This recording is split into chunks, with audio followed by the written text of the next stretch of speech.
విద్యను బోధిస్తానందిరా అమ్మ ఒడి లాంటి బడిరా తమ్ముడా అక్షరాలు నేర్పుతుందిరా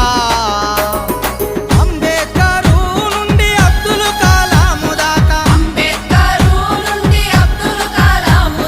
మహనీయుల చేసింది సర్కారు బడేరా ఊరు బడి